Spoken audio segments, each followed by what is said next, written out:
एक सुनसान गली में एक लड़के की आशा भरी खोज एक 10 रुपए के सिक्के पर समाप्त होती है।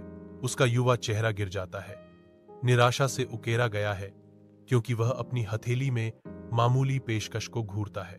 मैं इन 10 रुपयों का क्या कर सकता हूं, वह सोचता है।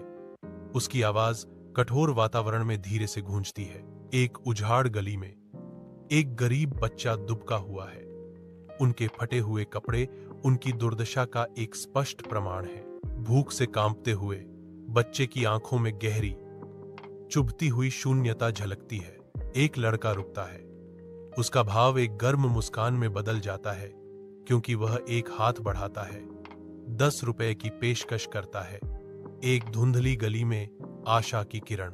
धुंधली गली में एक युवा लड़का अपनी भूख के बावजूद हल्के दिल से चलता है। एक दयालु रेस्तरां मालिक आवाज लगाता है, गर्मी की पेशकश करते हुए, बेटा, तुम हर दिन यहां आते हो और चुपचाप गुजरते हो।